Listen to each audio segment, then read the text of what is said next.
Olá, meu nome é Felipe Souza, estou aqui com o meu pai, meu mestre, seu Telmo, Dr. Telmo, professor Telmo para muitos.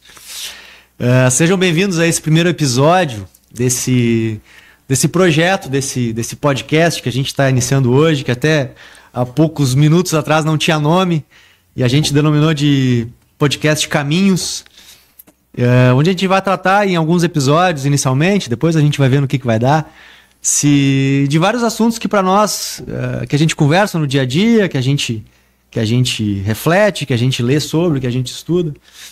Então a ideia é trazer assuntos para as pessoas poderem refletir, enfim. Dá um alô pro pessoal aí, Saltel. Boa tarde a todos. Eu achei muito interessante essa proposta que o Felipe, meu filho, fez. Ele está mais acostumado com a tecnologia da informática, da internet. Mais ou menos. Mas a gente também tem que se adaptar e se atualizar, e eles me fizeram muito fazer isso aí. Esse título que nós demos é justamente para a gente provocar reflexões sobre a vida como uma jornada, né? Nós estamos num caminho, é uma caminhada. E nessa caminhada a gente aprende muita coisa.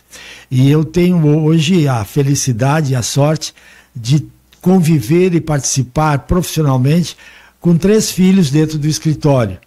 E eles me ensinam muito, e eu também procuro dar a eles a minha experiência de vida, os ensinamentos que aprendi tanto no direito, mas principalmente os ensinamentos que a minha vida gerou, porque pelas experiências que eu fiz, pelos movimentos que eu participei na vida estudantil, na vida escolar. Fui professor 30 anos. E eu acho que o Felipe quer mais aproveitar isso aí. Ele está com seus 40 anos, né? Essa é a proposta que ele fez. E eu faço esse ano 80 anos. E essa dimensão existencial é que vai nos enriquecer a cada dia. E eu, Sim. Graças a Deus, procuro ser para eles uma referência tanto do conhecimento quanto da experiência de vida. Eu acho que isso aí eles estão aproveitando bem. Na verdade, até para a gente contextualizar, assim, explicar para dar um norte dessa próxima conversa e das próximas que vão vir, assim, né? Que essa ideia surgiu, na verdade, disto, assim. Eu completei 40 anos agora no final do ano e me ocorreu que o pai completa 80 agora, então, quando eu nasci, ele tinha os mesmos 40 anos que eu tenho agora, que fiz agora. E isso faz tu pensar assim, pô, tu teve toda essa trajetória, o que te fazia pensar, o que eram os teus horizontes, enfim. Então a ideia partiu um pouco disso, assim. E é tanto que esse primeiro episódio, assim, nós vamos nomear ele de 40, 80 e além, né? Que é justamente isso. É dar essa ideia de que há um caminho, é uma linha invisível, assim, é dentro até dos nomes que a gente estava conversando agora antes de iniciar aqui. Cara, que nome que nós vamos colocar? Então surgem várias coisas. Pô, a linha invisível do tempo, os ecos do tempo. Mas também a gente não quer ficar limitado muito nessa ideia do tempo, né? Porque os assuntos são vários e acho que as reflexões também são várias. Então a ideia justamente a origem da ideia é essa, assim. Dessa perspectiva de, pô, o que era ter 40 anos há 40 anos atrás, o que é ter 80 hoje, e o que tu mira para frente, enfim. Então a ideia do contexto é isso, assim, os assuntos que a gente quer trazer, que a gente conversou também num desenho inicial desse podcast, assim, desse projeto, enfim, é isso, assim, a gente tratar de temas que, pô, o trabalho que a gente compartilha também, o trabalho, enfim, a visões sobre a paternidade e sobre Deus, enfim, sobre a própria brevidade da vida, enfim, que são assuntos que a gente acaba... que pode parecer às vezes muito filosófico, muito aprofundado, mas que são coisas que na verdade elas estão no dia a dia, enfim. Então a ideia do projeto é mais ou menos essa, assim, e justamente se socorrer desse conhecimento aí, né? Eu acho que a ideia do Felipe, né, é uma ideia muito interessante, porque ele, de uma certa forma, quer me explorar, né, no sentido de que do meu conhecimento... Beber dessa água. E também mais daquilo que se passaram da minha infância até hoje, né? Quer dizer, todo o enriquecimento... imagine, por exemplo, eu vivi épocas em que nós não tínhamos praticamente nenhuma tecnologia a não ser o rádio, né? Sim. E o telégrafo, telefone era uma coisa bastante complicada, aqui em Santo Antônio mesmo. E também as experiências que eu tive na minha trajetória, nesses caminhos aí, que estudei na década de 60, na época da ditadura, por exemplo. Certo. E na época da ditadura, nós vivemos aqui um movimento estudantil belíssimo em Santo Antônio da Patrulha. Nós fundamos a União Municipal dos Estudantes, né? A gente participava da comunidade, fazia congressos aqui. Depois, o próprio estudo que a gente prolongou, tirando o magistério, que eu fui um dos primeiros homens que tirou magistério, que o magistério geralmente era uma profissão das mulheres, né? Até pelo espírito de maternidade. Depois tirei faculdade com muita dificuldade, e também os meus filhos entraram nessa rota, nesse roteiro existencial, talvez se baseando na minha personalidade profissional. Eles também entraram no direito, né? Até buscaram outros caminhos, né? Mas viram que era por ali, já que a presença já de referência de advogado na comunidade era boa. Sim. Tinha sido construída, e o Felipe, o Maurício, o Murilo entraram por essa sonda aí, que hoje eles são profissionais reconhecidos na comunidade. O Fabian, que é o outro filho, ele entrou na outra área. Então isso tudo aí talvez que foi pro caminho certo também. Talvez tenha ido pro caminho certo, né? Que advogado se incomoda muito, é uma profissão belíssima. Vamos falar disso num episódio específico. Vamos falar disso num episódio próprio. Merece. Bom, assim, eu acho que eu tracei alguns pontos assim que eu queria, claro que a gente vai trazer outras coisas hoje assim, mas alguns pontos que eu queria trazer, que eu não te disse justamente para ser algo mais orgânico, assim.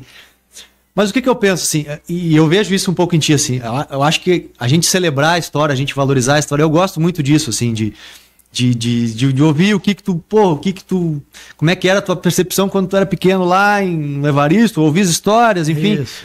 Mas ao mesmo tempo, eu observo em ti que tu não tem essa nostalgia quase melancólica, diz assim, no meu tempo que era bom.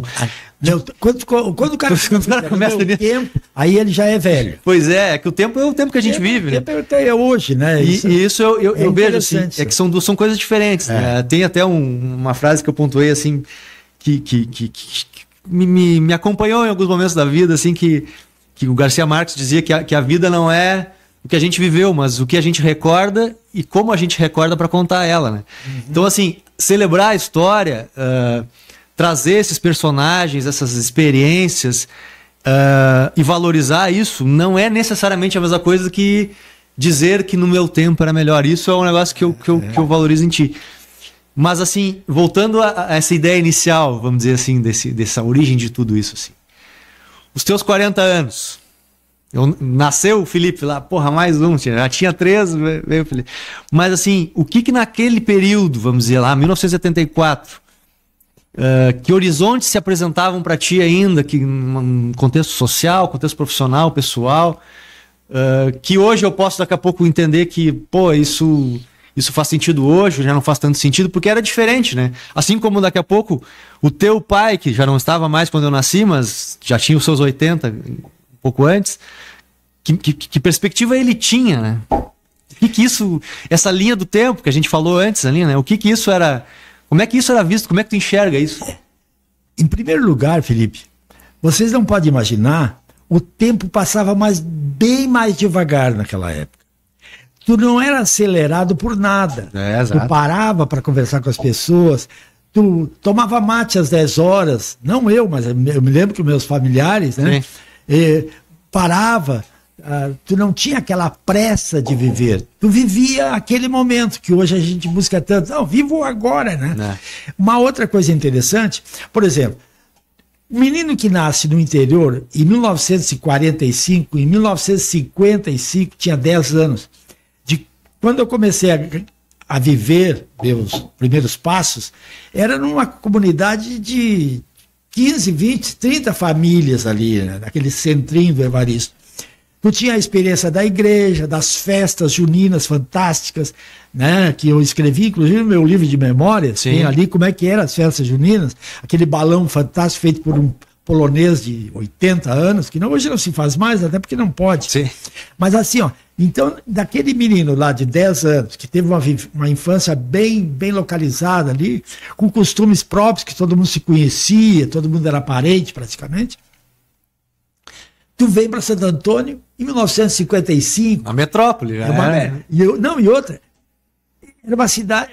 Nós não vimos aqui nas Pitangueiras. As Pitangueiras estavam iniciando naquela época. Sim. Pode ver que a RS-30 começou em 46. É mesmo? É, que não fosse então, muita... olha bem, aí as Pitangueiras começou a nascer a partir da RS-30. Então tinha um restaurante ali, O centro da cidade era a Cidade Alta. O centro da cidade era lá que estavam os bancos, tá? O Banco da Província, o Banco do Rio Grande e tal. Então, aí tu começa a te inserir numa nova juventude ali, uma nova infância. Ali, né? Porto Alegre, rádio, lá no Evaristo o pai tinha rádio, já era uma grande coisa. Para tu ter uma ideia o quanto era importante os meios de comunicação restritos que nós tínhamos, que depois da missa de domingo, aqueles amigos do pai, o polonês, em muita missa ali e tal, eles passavam lá em casa para ouvir o pai para ouvir rádio, porque rádio era uma coisa assim, né? Para tu ter uma ideia o quanto a rádio era importante, o Repórter S era o repórter mais importante que tinha no Brasil. Sim. Tá? E eu me lembro que quando Getúlio Vargas se suicidou em 54, eu ouvi na rádio Farroupilha o Repórter S. Então, depois tu vem para Santo Antônio, né? E tu te integra com crianças, jovenzinhos mais modernos, né? Ali já nasceu um caminho diferente. Um caminho diferente. Aí justamente quando tu atinasse bem, é um outro caminho que eu comecei a andar, tá? Então, depois eu ingressei, gente que fazia as nossas reuniões dançantes, né? O grupinho lá de 16, 17 anos, veio a escola, aí aumenta, amplia as relações. Mas quando tu perguntou, e o que tu pensava? Qual é a tua projeção de vida? A primeira projeção de vida que eu tinha é o seguinte: estudar. Essa é a primeira coisa. Tu pode ver que eu fui o único dos filhos homens do pai que estudaram. O Hélio não estudou, o João não estudou, o Mindo não estudou. Por quê? Porque eu vi que era ali o que eu precisava agarrar. E o pai estimulou isso aí, a mãe também. Sim. Então, o estudo, que a partir do estudo, eu sabia que eu ia entrar num caminho que eu ia longe. Sim.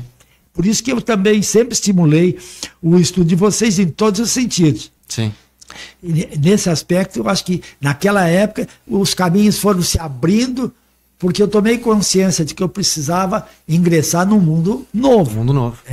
E aí veio o Colégio Santa Teresinha. Valorizando aquele tempo que se viveu, com as lembranças, mas vivendo nesse mundo novo de que... Isso mesmo, aquelas memórias afetivas. Que ficam, valorizam, te crescem, mas é lógico. A vida vai para frente.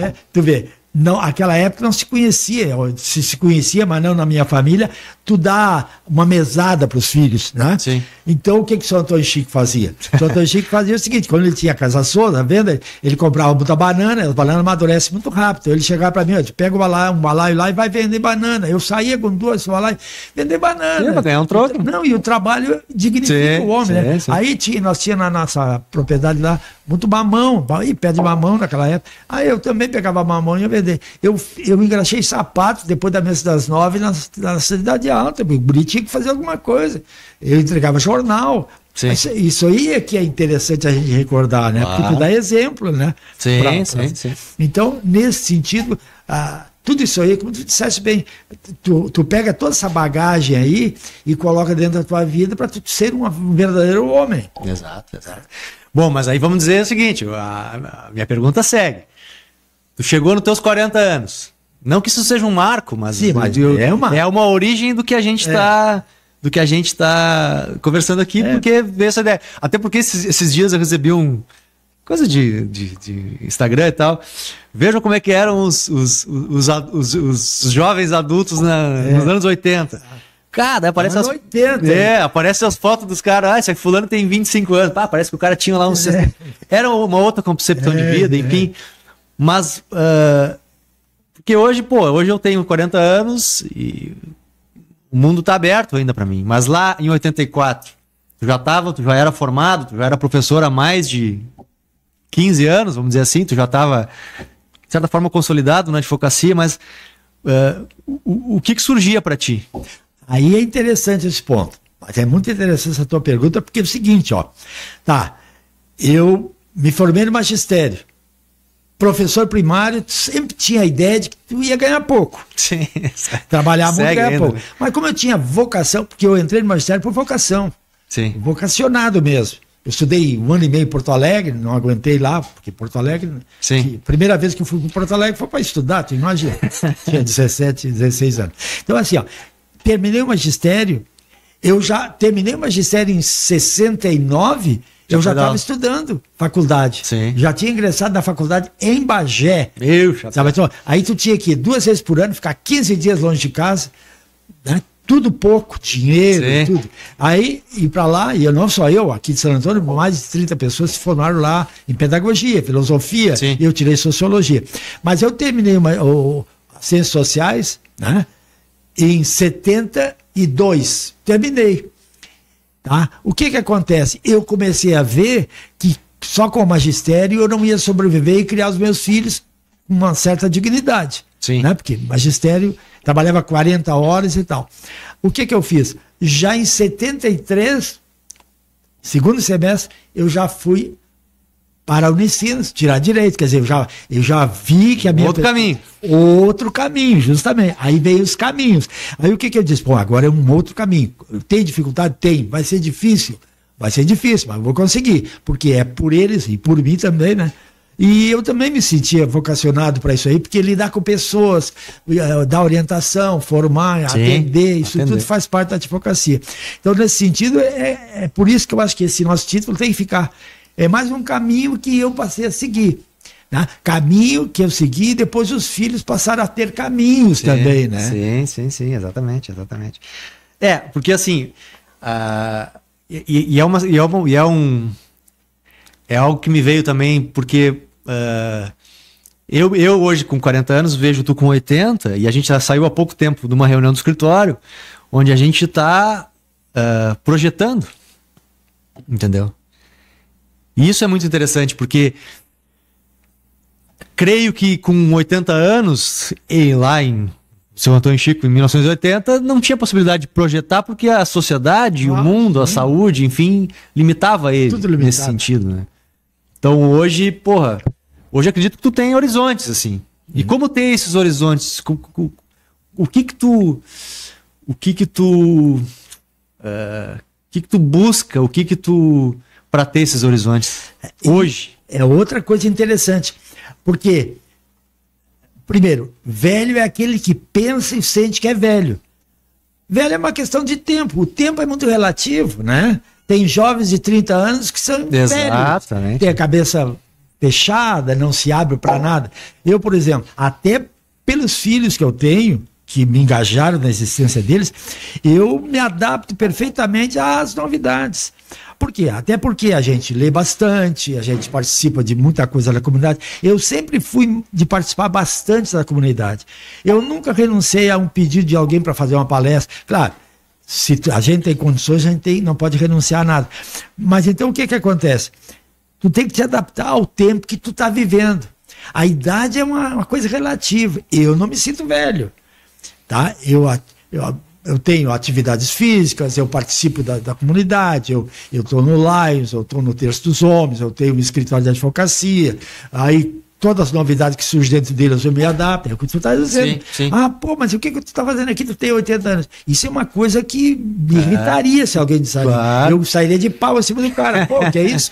Eu não sou velho. Velho é o que tu pensa que é. Claro. Né? Então, nesse sentido, é ter um sentimento de não ser velho. Por que velho? Velho, porque tu tem 80 anos, não quer dizer, pode chegar a 100 anos. Tem gente com 90 anos, 95, que é regente de orquestra. E tu sabe que isso é uma coisa que eu não sei também se tu te deu conta, se tu fazia isso conscientemente. Mas assim, por exemplo, esse dia eu estava conversando com alguém, a gente, eu me lembro de nós, e não por possibilidade econômica, que a gente, claro, Deus o livre, mas a gente sempre foi, né? Eram 4 filhos, né? Eu entendo a dificuldade.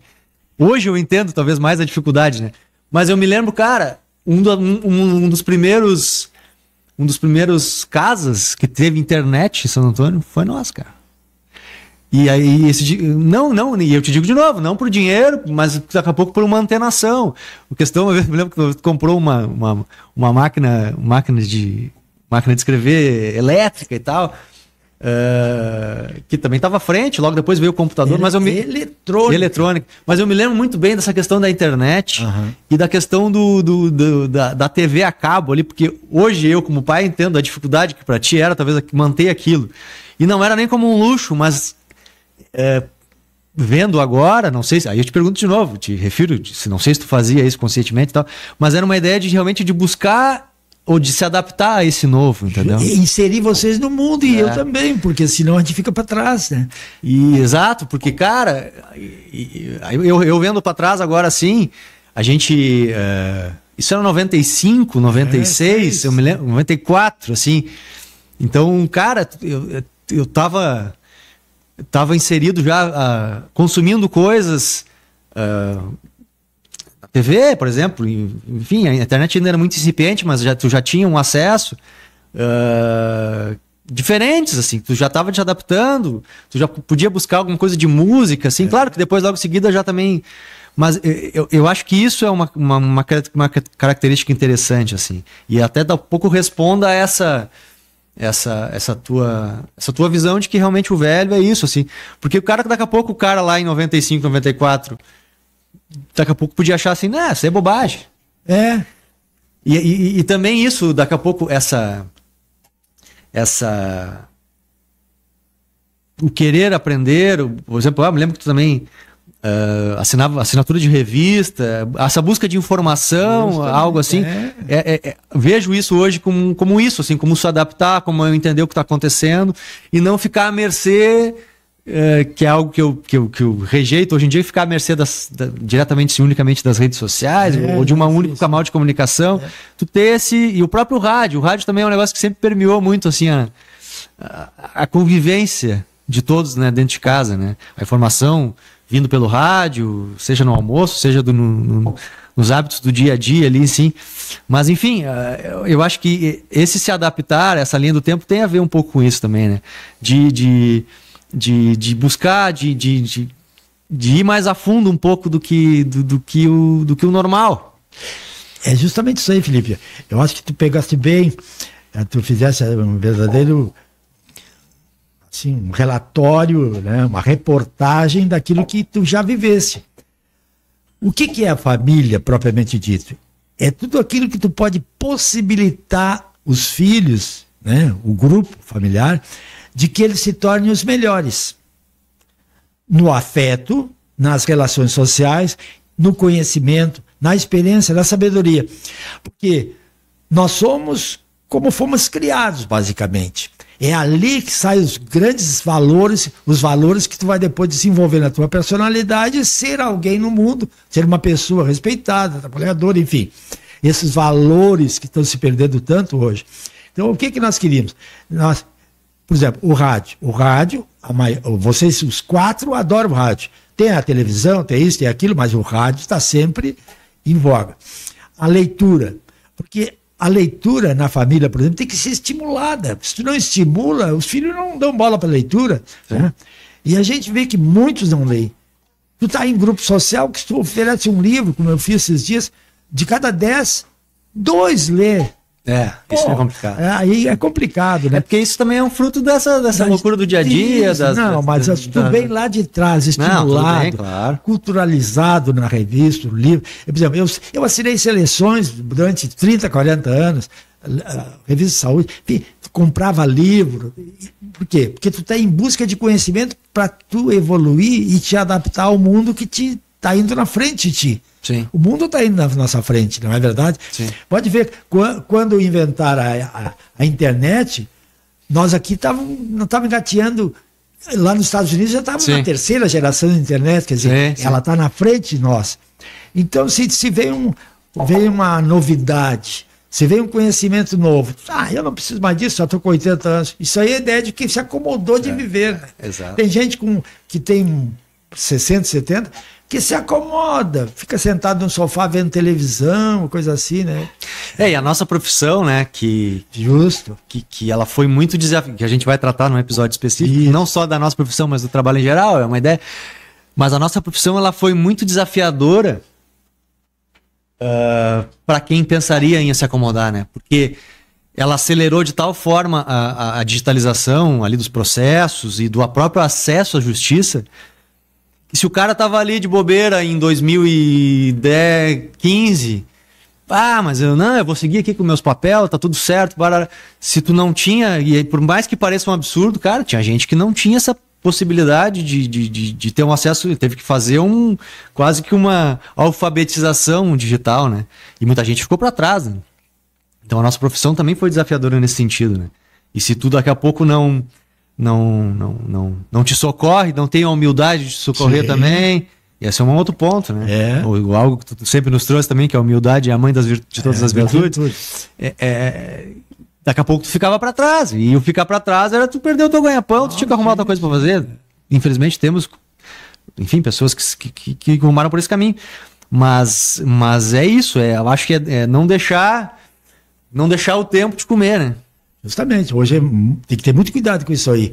Se tu desacelera, o mundo não desacelera, ele está indo para frente. Exato, né? exato. Então, a cultura é justamente isso. É todo um conjunto de valores que fazem com que tu conheça, compreenda o mundo, né? Compreenda os valores. Os valores não é que eles mudem muito, eles mudam a ótica, né? Sim. Mas os valores, por exemplo, são os mesmos.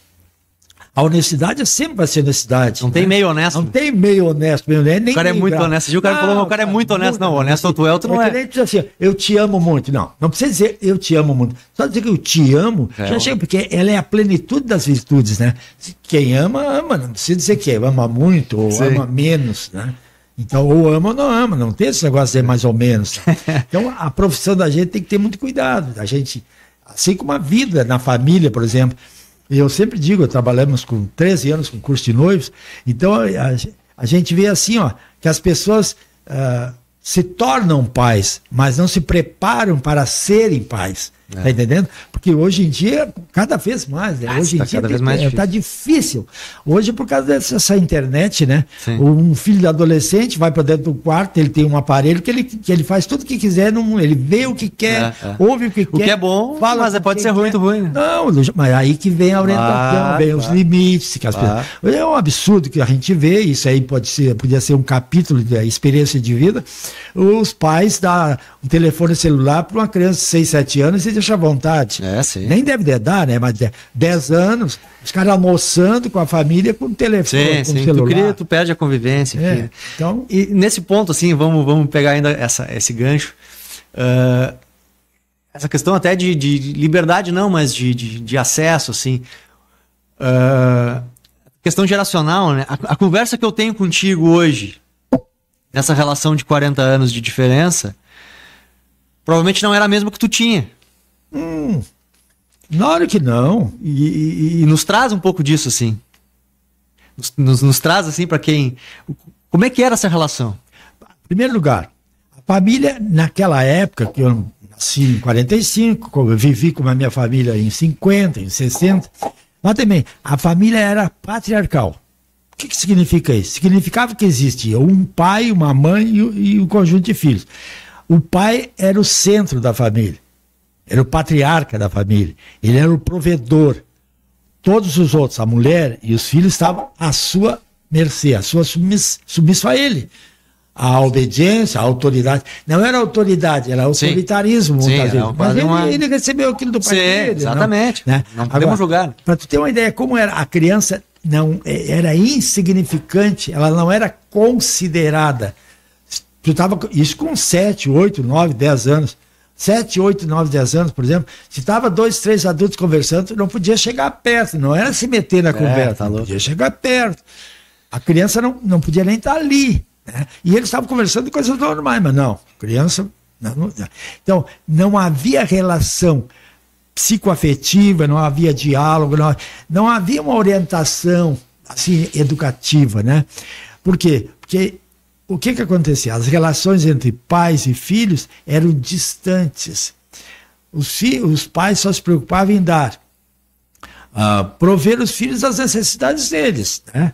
Mas educar, eles não receberam muitas vezes, não podiam dar. Sim. Né? Então, não tinha essa relação educativa, né? Que a gente dá. Outro, afeto, que é um dos elementos mais importantes da relação intrafamília. Por exemplo, o pai teve 7 filhos. Eu fui o único filho que beijava o pai. O único. Mas não é que ele me ensinou isso aí. É que eu entrei numa outra geração de filhos. Eu era o mais novo, eu fui pro colégio. E eu já...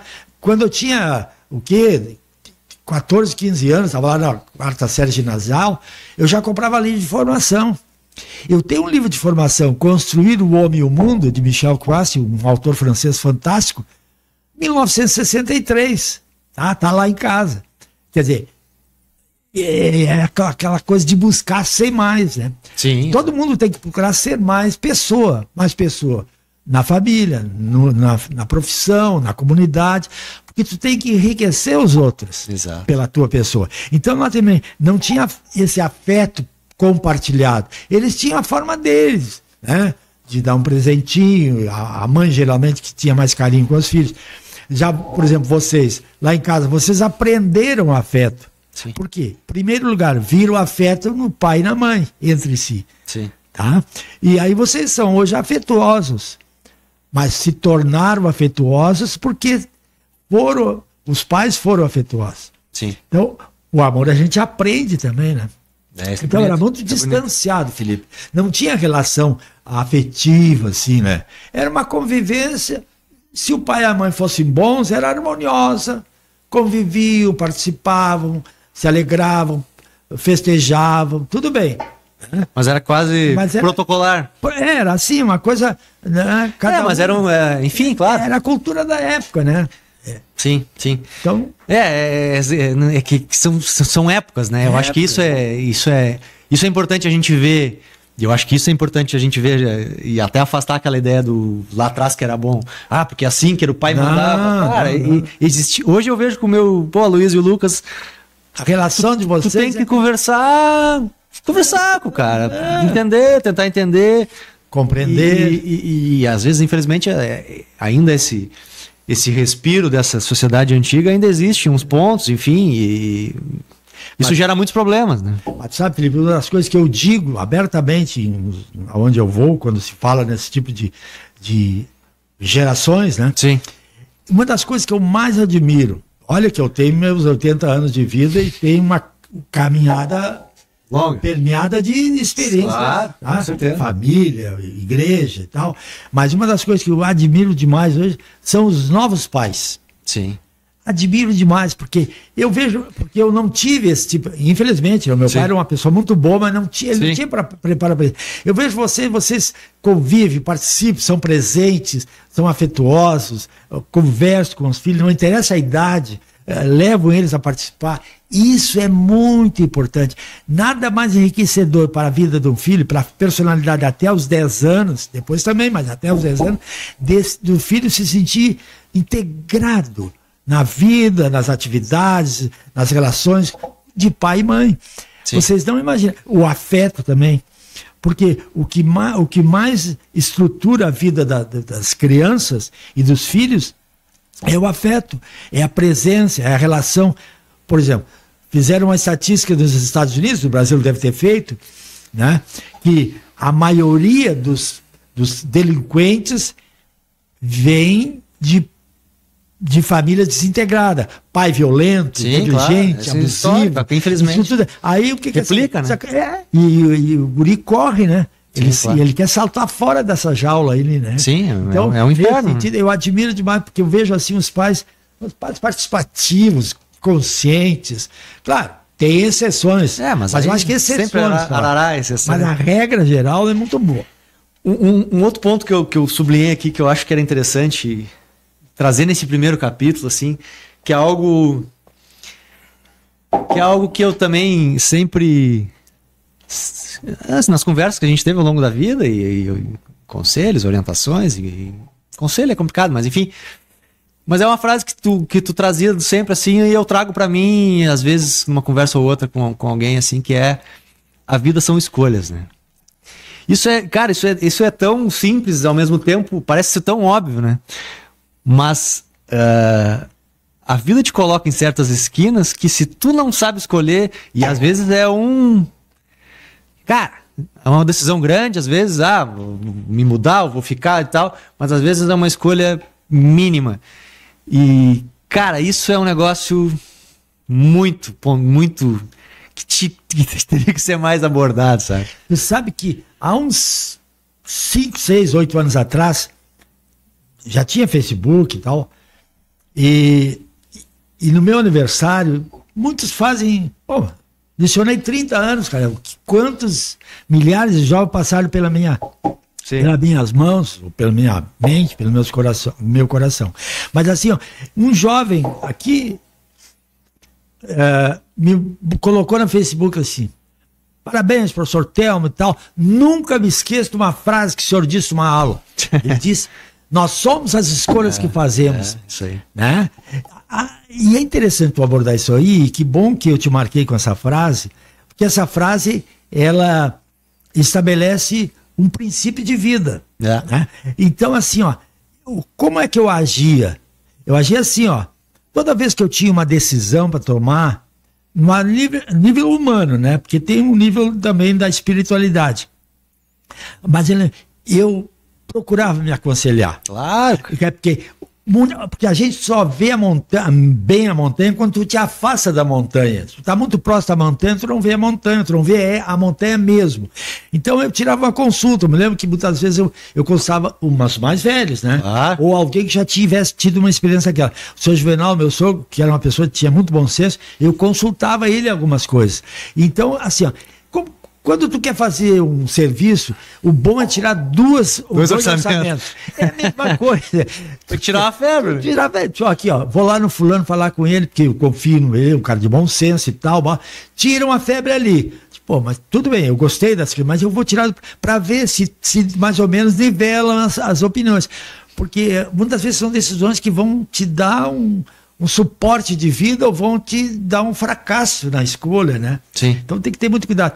Mas a nível de espiritualidade, isso é importante que as pessoas às vezes não notam, que quem tem uma vida mais verticalizada, que é a busca de Deus, é tempo que nós vamos ver. Sim.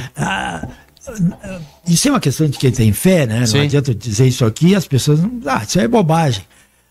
É o Espírito Santo, né? Que é o Espírito Santo. Para ter uma ideia do quanto o Espírito Santo vale para aqueles que têm fé, que no Pentecostes, que nós vamos comemorar no outro domingo, não nesse, os 12 discípulos de Jesus, quer dizer, foram aqueles que ouviram as mensagens dele, eles se tornaram apóstolos, passaram a pregar o evangelho no mundo, depois que o Divino Espírito Santo foi no cenáculo ali em Pentecostes, e eles passaram dali, saíram daquela sala que estava escondido, com medo, certo? E passaram a pregar, e todo mundo entendia na sua própria língua o que eles estavam falando. E ali tinha judeu, tinha sírios. Sim. Por quê? E a partir dali eles foram levar mensagens para o mundo, porque eles receberam o Espírito Santo, o Espírito da verdade. Então, essa coisa de nós somos as escolhas que fazemos, é uma coisa que todo mundo tinha que pensar assim, realmente, né? Às vezes a gente não faz uma boa reflexão e faz uma bobagem. E que são conceitos que se mudam, né? Às vezes, tem uma música do Zeca Pagodinho, que fez muito sucesso, que é Deixa a Vida Me Levar, que por um lado ela é muito bonita, ela tem tem o seu frescor, a sua importância, mas ao mesmo tempo, o deixar a vida te levar, cara, por vezes ela vai te levar para um caminho, caminhos, né? Mas não que é um caminho errado, mas, cara, tu ter o poder, que a decisão é um poder, né? Sim, claro. E outra, é um poder máximo sobre a tua vida. Então, cara, a vida tem uma só. Se tu vai fazer uma cagada, ela vai repercutir a tua vida inteira. É verdade. Então, porra, E aí eu vejo isso muito assim, e eu acho que me herdei isso de ti também. Cara, pra mim tomar uma decisão, eu vou conversar com um, com o outro. Justo. Porque, e às vezes também não é só... Muitas vezes é, mas às vezes não. Só pela idade. Porque às vezes a idade o cara não teve experiência. Mas, cara, tu buscar... Porra, mas olha só, tem essa situação, o que eu vou fazer? Vou por aqui, vou por ali... Vou falar com o cara que já... E aí, de novo, vem a humildade, né? Porra, tu tem que te reconhecer em alguns pontos que, pô, esse aqui talvez eu tenha que... É uma situação mais complicada, eu tenho que ir por aqui, por lá. E eu acho que se socorrer disso é muito importante, né? E eu tenho em mente, assim, essas esquinas da vida em que eu tive que tomar essa decisão. Eu acho que tomei boas decisões. Tamo aí. Tamo com 40. Tamo aí, crescido, vacinado. 2 filhos, graças a Deus, uma esposa maravilhosa.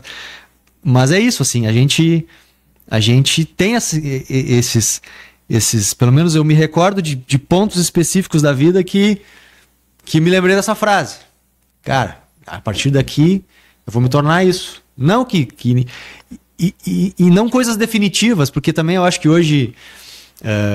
mudando também essa questão geracional, assim, a gente não precisa mais estudar para ser só uma coisa. A gente não precisa estar preso num casamento porque as convenções assim nos determinam.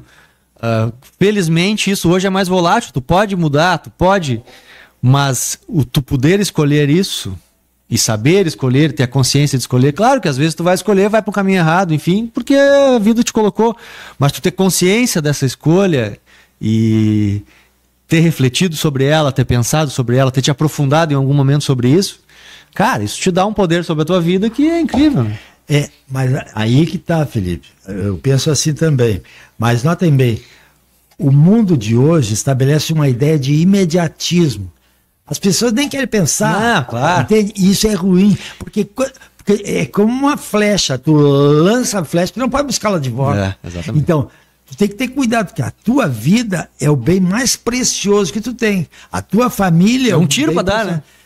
Tem um tiro para dar. Claro. Agora, vou fazer uma reflexão sobre isso aí. O cara me questionou sobre aquilo, eu tenho que tomar uma decisão. Eu vou refletir. Se eu tenho uma esposa, eu vou conversar com ela. Claro.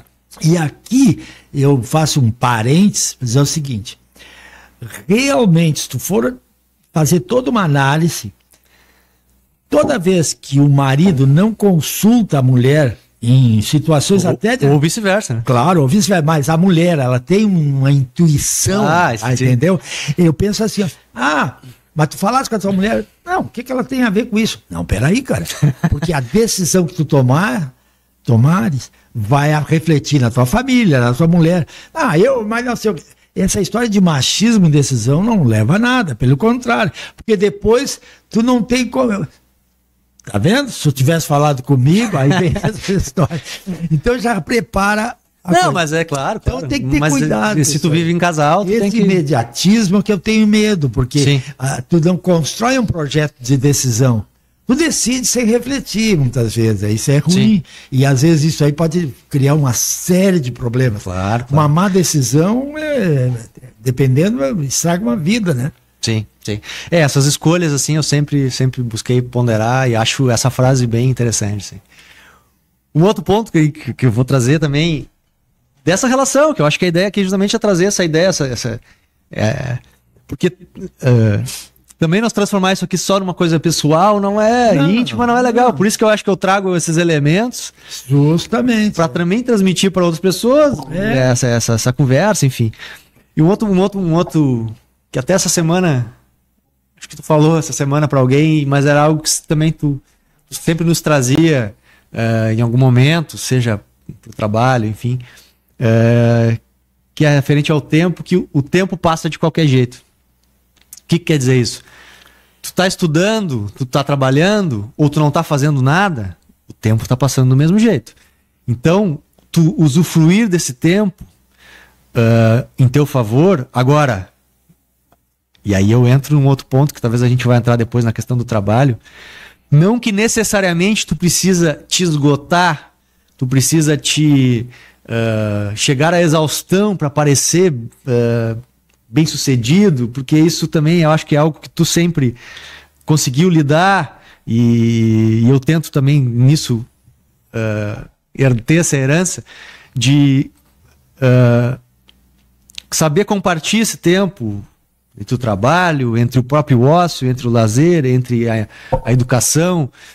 Mas isso, de que o tempo passa do mesmo jeito, porque se tu fica a semana toda, o dia todo sentado na frente da televisão ou de bunda no sofá lá, o tempo tá passando. Agora, se tu tá fazendo alguma coisa, se tu tá te envolvendo, isso tem muito a ver com o tempo também de idade. Pô, o cara tá lá com 80 anos, se o cara ficar sentado no sofá, a vida vai passar. E o Raul Seixas tinha uma música tem uma música que ele falava, né, que esperando a morte chegar, né? E isso pra mim sempre pareceu muito triste, assim, de que a partir de um tempo, certas pessoas fiz o que eu tinha que fazer, que era uma concepção antiga que se tinha. Fiz o que eu tinha que fazer, criei meus filhos, agora eu vou descansar, que na verdade o descansar era meio que aproveitar, esperar a morte chegar. Eu acho que isso jamais, não é de forma nenhuma o teu caso, né? Então isso assim, essa ideia também acho que me permeou muito, assim. Tipo, o tempo tá aqui, meu, vamos... E cada vez mais o nosso tempo é consumido, então, vamos fazer, vamos aproveitar, mas organizadamente, de forma... Realmente, esse lado aí é muito interessante que a gente faça uma reflexão. Porque a vida é a reflexão de existir, né? Quer ver? Qual era a ideia de aposentadoria? Hoje é um problema, né? Problema no sentido assim, muita gente morre antes do tempo por causa da aposentadoria. Sim. Porque a pessoa se aposenta. O que significa mesmo, etimologicamente, ou sociologicamente, eles davam essa ideia. Aposentadoria era ir para o aposento. Tá entendendo? A pessoa, não, tá aposentado, fica lá no teu quarto, lá na tua sala, arrastando chinelo. Ir para o aposento, vem a aposentadoria. Isso aí era praticamente que assinar um atestado pré-óbito. Sim. Né? Agora fica aí, não incomoda. Fica lá no teu canto. E aí, é por isso que muitas vezes os idosos, as pessoas mais velhas, são discriminadas. Claro. O senhor não tem nada que fazer na sociedade, o senhor já deu o que tinha que dar. Essa ideia é terrível, né? Sim. É terrível. Então, o tempo é precioso. E outra, tu tem que equilibrar o uso do tempo, não exagerar no trabalho. Tu tem uma família, tu tem filhos. Quantas vezes tu saiu para passear com teu filho de tarde, depois das 5 horas? Ah, não, mas eu estava trabalhando. Não, meu filho. Os gregos diziam assim, a virtude está na moderação, no equilíbrio. Tu pode tomar um vinho, mas com moderação. Tudo claro. É na moderação, né? Claro. Então, eu vejo assim, o tempo tem que ser bem aproveitado. Não lastimar o tempo que tu perdeu com coisas que não te deram nada. Não fazer essas coisas que tu não tem objetivo nenhum. Sim. Ficar no ócio assim por si mesmo. Sim. Não, o ócio é bom quando te dá prazer, te dá alegria. Tá. Então, isso é muito importante que a gente faça uma reflexão. A pessoa mais velha não pode desistir de viver e nem desperdiçar o tempo, que ainda é precioso. Porque tu quer ver, tu tem 40 anos, a tua perspectiva é ter mais 40 anos, com a graça de Deus. Mas eu tenho 80 anos, a minha perspectiva é ter 90, 95, né? Tomara. Mas por isso que eu tenho que aproveitar o meu tempo com tudo aquilo que eu posso. Sim. Né? Eu não vou fazer mais reforço muscular ou academia, porque eu tô com 80 anos, o que eu vou fazer lá? Se eu não faço, não é? Eu vou perder muito tempo sentado num sofá vendo televisão. Essa semana, por exemplo, eu faço reforço muscular. Tava frio pra caralho. Uma chuva de rolar, frio. Bem assim eu pensei, levantei às 6 horas. Quem sabe não? Fui no banheiro. Claro, o diabinho tava com o rabinho batendo lá no assoalho. Quem sabe mexeu? Eu estava de pijama ainda, já tinha deixado minhas coisas para ir para academia. Voltei para a cama. Quer dizer, ele, né, o diabinho, botou eu na cama. Era 6h15. Não, mas vamos lá. Eu pensei assim, eu tenho que me desafiar. Claro. Tá entendendo? Claro. Eu tenho que me desafiar. Mas aí eu sou velho. Tá entendendo? Mas eu ficar aqui na cama sabendo que eu estou a 120 metros ali da academia, nem preciso pegar carro. E a Ana, vai que essa chuva enche. Eu me arrumei, era 10:07. Até o cara se assustou que tu tava lá. Eu cheguei primeiro. Aí peguei o guarda-chuva, me encapei, vento, um frio desgraçado, desci, fui lá, cheguei, passei uma hora maravilhosa. E engraçado que os outros 2 idosos também que estão comigo foram. Já pensou se eu não vou? Fica chato. Né? É isso aí, cara. Esses dias também nós tava em casa ali no sábado de manhã, daí convidei as crianças pra ir na pracinha. Mas não vamos. Calma, que vocês vão fazendo o que aí, cara? Olha o dia que tava. Pouco foram. Eu encho o saco até que vão.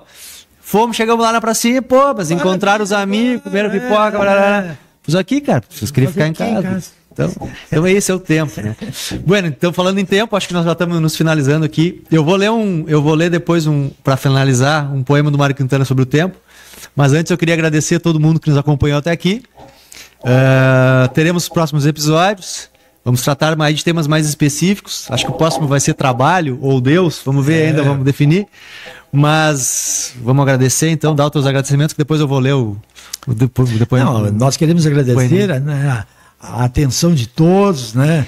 E a gente quer justamente colaborar de alguma maneira para que o mundo se torne melhor, para que cada um de nós se torne melhor, que aquilo que a gente possa caracterizar como mensagens que a gente passou aqui, que sirva de orientação, já que o mundo de hoje é globalizado em informações boas e informações não tão boas.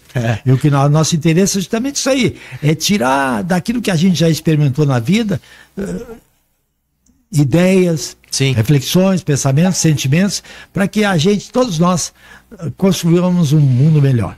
É isso aí. Bom, eu vou ler então, para nós terminarmos, um poema do Mário Quintana, que traz muito do que nós falamos aqui e que se chama O Tempo. A vida é o dever que nós trouxemos para fazer em casa. Quando se vê, já são 6 horas. Quando se vê, já é sexta-feira. Quando se vê, já é Natal. Quando se vê, já terminou o ano. Quando se vê, não sabemos mais por onde andam os nossos amigos. Quando se vê, perdemos o amor da nossa vida. Quando se vê, passaram 50 anos. Agora é tarde demais para ser reprovado. Se me fosse dado um dia, outra oportunidade, eu nem olhava no relógio. Eu seguiria em frente e iria jogando pelo caminho a casca dourada e inútil das horas. Eu seguraria todos os meus amigos, que já não sei onde e como estão, e diria: vocês são extremamente importantes para mim. Eu seguraria o amor que está na minha frente e diria que eu o amo. E tem mais. Não deixe de fazer algo de que você gosta devido à falta de tempo. Não deixe de ter pessoas ao seu lado por puro medo de ser feliz.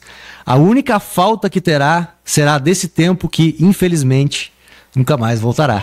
Mário Quintana. Até a próxima.